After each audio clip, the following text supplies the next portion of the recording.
Statement है अपने से हमर बेटी बतैता जे वहाँ छलन प्रेजेंट भी या उहे बतैते हम तो ये सुनबे से बतेबे या हमर नाती छलन सर बेटी छलन सर अपने अगर पूछती कि हकीकत बात की छै अब बाकी कहानी वाली बात लोग सब कुछ भी बनावे छन बात की वो सब कर क्या हुआ।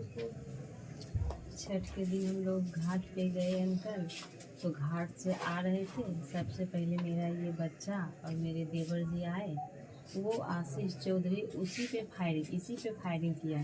वो पिस्टल में सलेंसर लगाया हुआ था, पिस्टल आवाज़ नहीं किया और भगवान का कृपा इन दोनों को नहीं लगा। ठीक, उसके बाद हम आगे थे और मेरे पीछे मेरी ननद दुर्गा झा थी।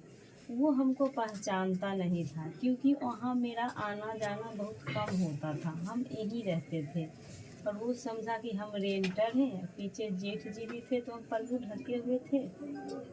पीछे मेरी ननद को भी मार दिया, तो सिर्फ आवाज़ किया, पट का ही आवाज़ हुआ। तो बाबू जो था ना, कभी कभी ऐसे भी छोटा बच्चा चिल्लाता है। हम अंदर आए तो अपने देवर से कुंदन झा से बोले, देखिए ना बाबू क्यों चिल्लाया। तो दौड़ के गए बाहर, तो देखे भाभी सबको मार दिया, गोली लग गया था। हम बाबू को ले लिए, वो बाहर भागने लगे थे। हम भागने नहीं दिए लेकिन फिर भी भाग गए, हम उनको नहीं पकड़ पाए। इसी बीच मेरा बउआ छत पे से उसको ईंटा मारने गया, ऊपर हम दोनों पे फिर फायरिंग कर दिया। तो हम दोनों नीचे गिर गए, हम दोनों को फायरिंग नहीं लगा। फिर हम जब नीचे आए तो हम क्या देखते हैं, मेरे ससुर जी अंदर आए हुए हैं और उनको यहाँ पीछे गोली लगा हुआ और पीछे ब्लड गिर रहा है। हम गेट बंद कर लिए, तो सबको मार रहा है। उसके बाद और जब आगे जब वो लोग चलते गया ना, तो पहले फिर मेरी बड़ी गोतनी को मार दिया, फिर मेरी छोटी गोतनी को मार दिया, फिर मेरे हस्बैंड को मार दिया। और जब हस्बैंड को मारा गोली, तो हाँ मेरा बाबू अपना आँख से देखा। क्या देखा बोलो उनको?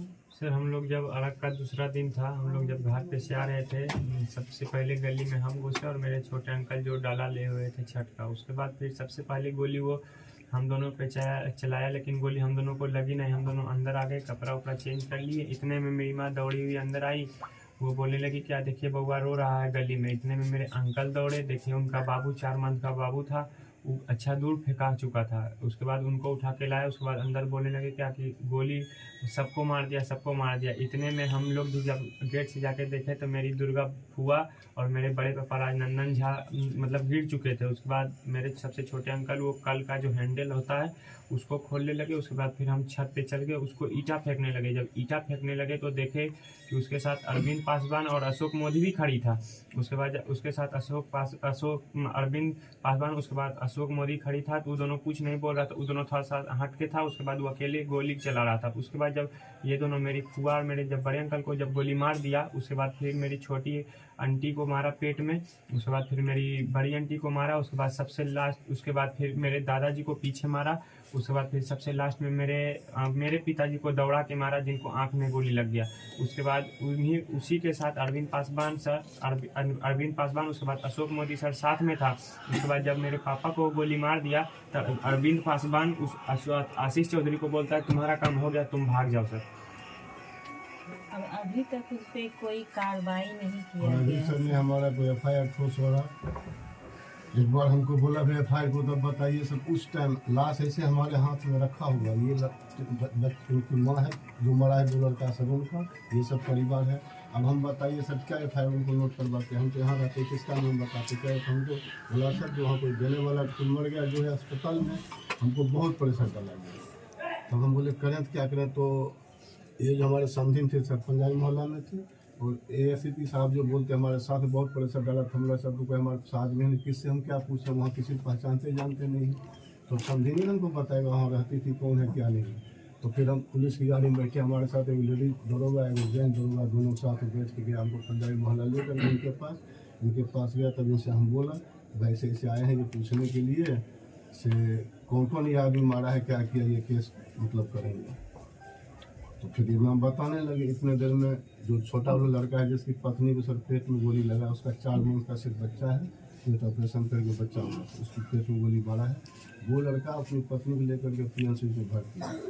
तो उससे बात हुआ तो हम बोला ऐसे ऐसे कुंदन नाम है सर उस लड़के का। हम बोला कुंदन ऐसे ऐसे दरोगा बाबू आए हो, ऐसे ऐसे केस के लिए पूछना चाहते हैं, किसका कौन है क्या है, आप आकर बताओ क्या है। वो बोला ठीक है। खाना जब हम उससे बात हुआ था हम उनको बोला जो पदाधिकारी थे बोला सर या कुंदन से बात कर लीजिए वो किसका नाम बता। कुंदन सबका नाम बताता रहा सर।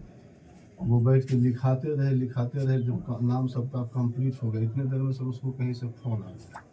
बस वैसे कागज़ पर उठा चलो हो गया फट दिया हो गया ऐसे कह के सर वो उठ के पुलिस स्टाफ के वहाँ चल दिए। हमको समझ में कुछ नहीं आया सर। हम पूछा सर कि क्या हो गया क्या आ गया कुछ हमको बताइए। कुछ नहीं बोला फट बयान आ गया क्या बोलते हैं हमको बयान आ गया तो वहाँ से वो चल दिए। हम लोगों की गाड़ी में बैठ कर आ गया।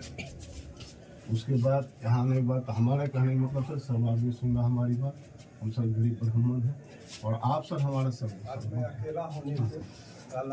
सर लखी सर एक नहीं सर आपने इसलिए हम आपके सामने बोला सर रामचंद्रपुर है आप हमारा सर सर्वोसर आप हमको उस वजह से सर सही न्याय दिलाइए।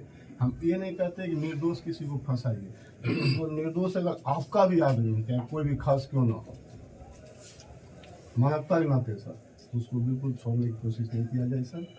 जो ये लोग बोलता है सर उसको FIR करवाइए सर उसको भीतर करवाइए। जो वास्तविक में शूटर है सर वो चौधरी जी जिसका नाम है क्या है आशीष चौधरी उसको सर काउंटर करवाइए।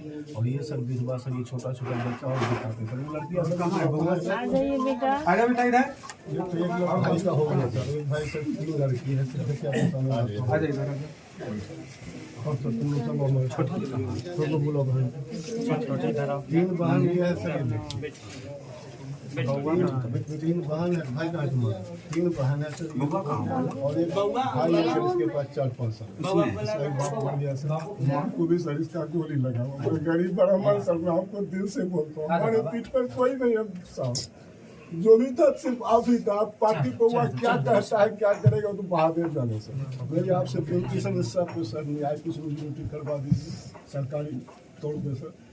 ये सब कोई आइए किया कोई इंटर किया कोई कुछ किया सर कहीं कोई सरकारी नौकरी चपरासी हो जाए कुछ भी हो जाए बेचारा क्योंकि भूखल मरे सर। दूसरी बात सर जो ये दोषी लोग हैं सर हमारे बात पर आप कुछ नहीं कीजिए सर। जो दूसरी आदमी करता है उसके ऊपर करवाइए सर। इसमें कोई पक्षपात नहीं ना हम किसी निर्दोष को फंसाना चाहते हैं और ना किसी दोषी को सर हम छोड़ना चाहते हैं। दोषी अगर कोई भी किसी भी पॉलिटिकल से चाहे क्रिमिनल से संबंध रखता है तो भी हम उसको छोड़ना नहीं चाहते क्योंकि सर आपको हम बहुत बड़ा चीज़ मानते हैं इसीलिए हम आपका बहुत बड़ा छवि है सर हमारे जिला क्षेत्र। अगर हमको न्याय नहीं मिलेगा तो बहुत दिक्कत ये हो जाएगी हमारे लिए नहीं सर आपके लिए। क्यों आपका छवि 1 नंबर साफ सुथरा था सर इस मामले में हमारे क्षेत्र के लिए।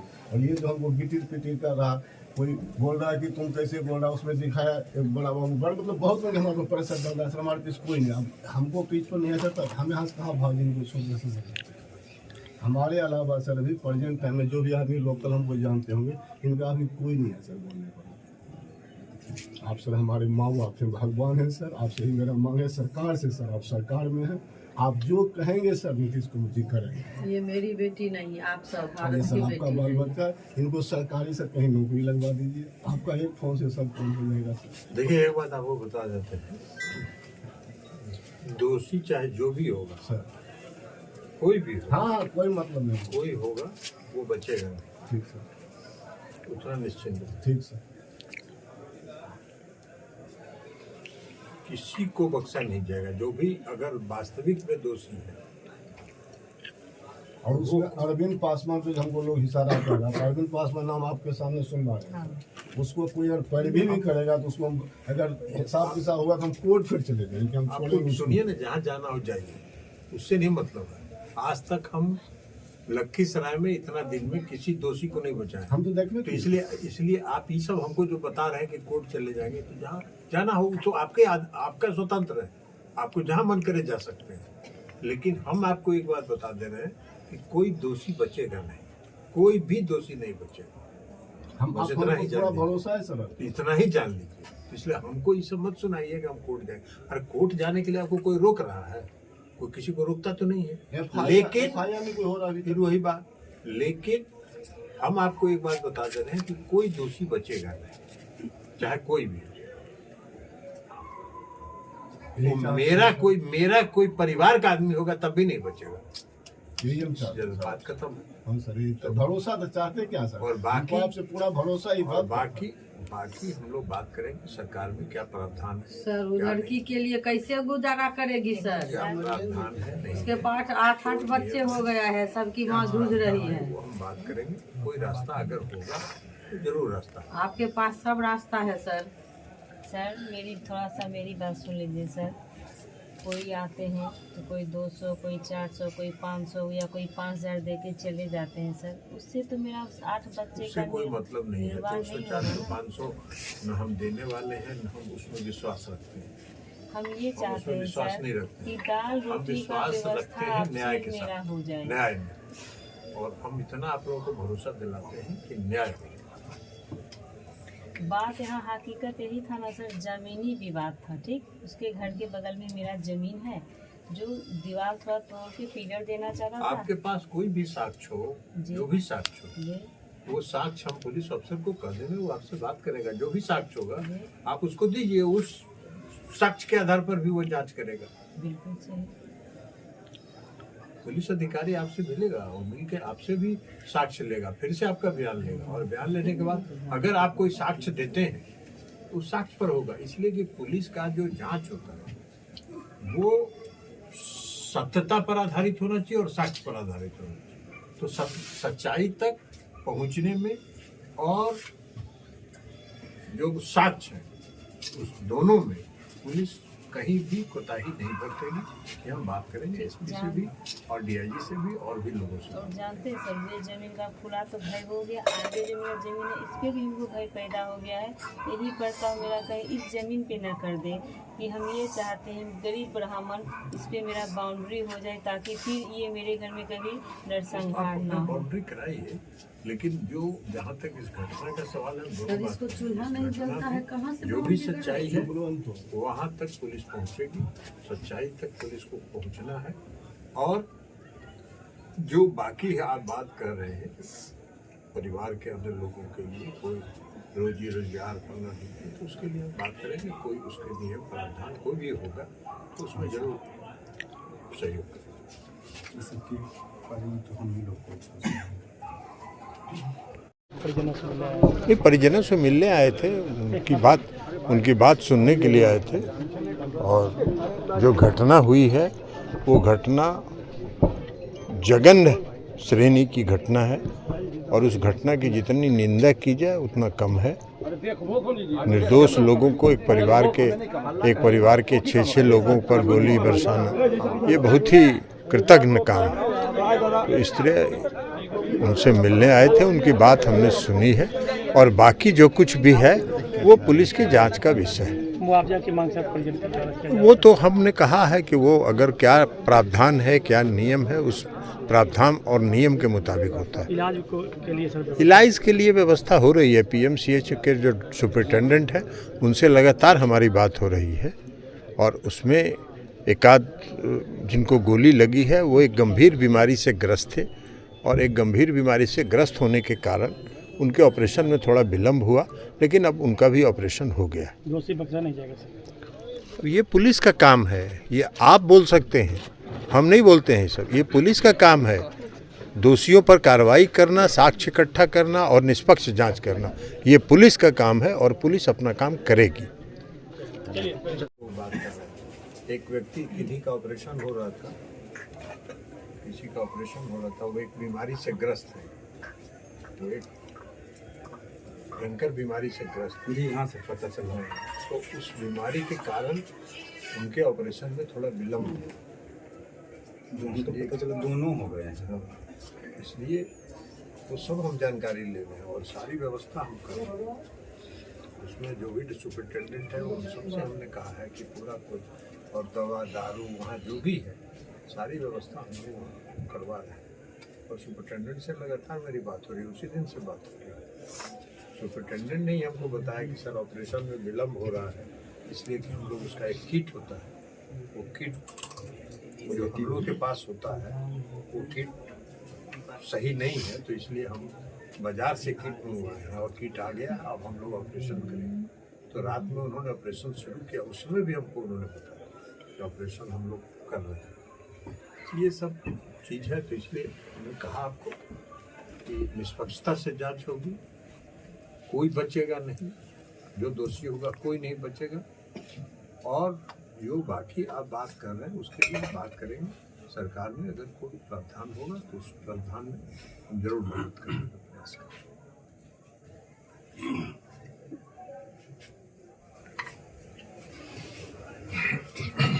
ठीक है, अजय जी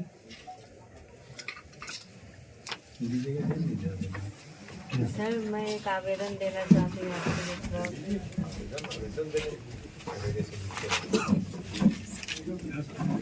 सिग्नेचर कर लिए